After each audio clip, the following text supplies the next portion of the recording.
intend with your help and God's grace to continue. But my work has only just begun. And future generations shall have in their hands the guide by which they shall know the sins of the 20th century.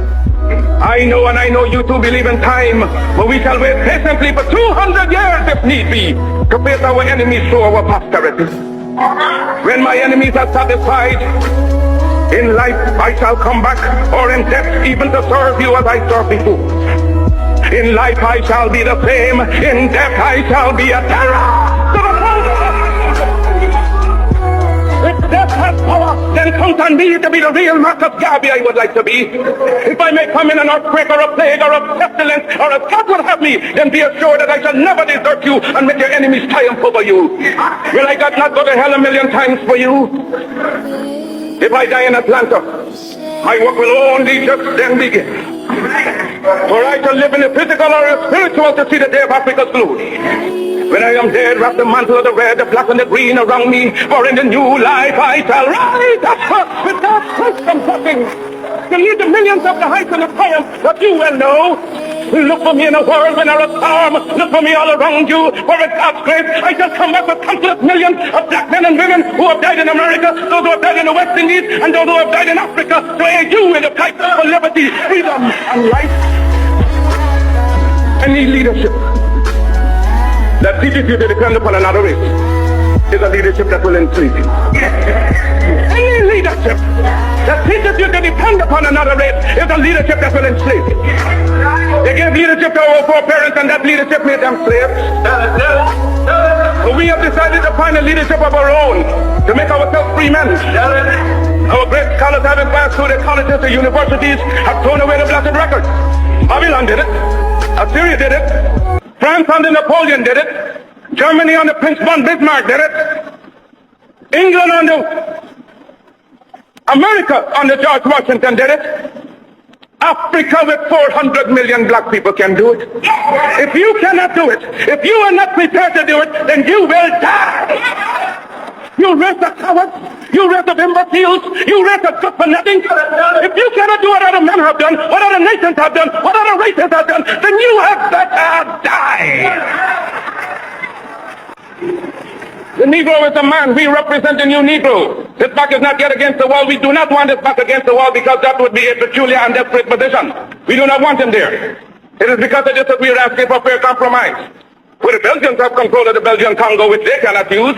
They have not the resources to develop, nor the intelligence. The French have more territory than they can develop. There are certain parts of Africa in which they cannot live at all. So it is for you to come together and give us a United States of Africa. Yes, sir. Yes, sir. We are not going to be a race without a country. God never intended it, and we are not going to abuse God's confidence in us as men. We are men, human beings, capable of the same acts as any other race, possessing under fair circumstances the same intelligence as any other race. Now Africa's been sleeping, not dead, only sleeping. Today Africa's walking around not only on her feet, but on her brains. You can enslave as was done for 300 years the bodies of men. You can shackle the hands of men. You can shackle the feet of men. You can imprison the bodies of men, but you cannot shackle or imprison the minds of men. Black men and women, and pull all nature's knowledge to you. Turn ye around and make a conquest of everything, north and south, east and west.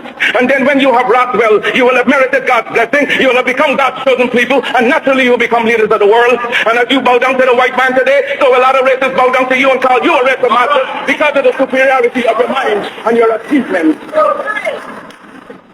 Because no race has the last word on culture and civilization. They do not know what we are capable of. They do not know what we are thinking. They are thinking in terms of dreadnoughts, battleships, aeroplanes, submarines. You know what we are thinking about? That is our own private business.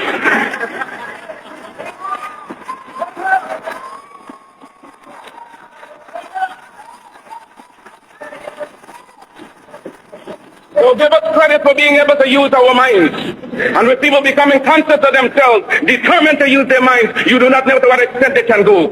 Liberate the minds of men, and ultimately you will liberate the bodies of men.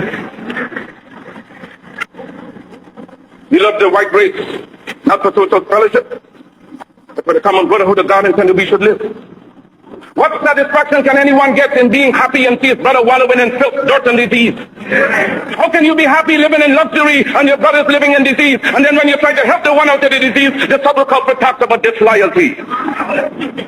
Black men of Tarsus, black men of Ethiopia, of Timbuktu, of Alexandria, gave the light of civilization to this world. Ethiopia shall stretch forth her hands unto God, and princes shall come out of Egypt. The classes, nations, races have been quite for over 4 centuries, who has merely borne abuse, insult, humiliation, whose forbearance can only be compared to the prophet Job, has likewise lifted his bowed head and raised it up to God's skies and cried out, I am a man, and demand a man's chance and a man's treatment in this world.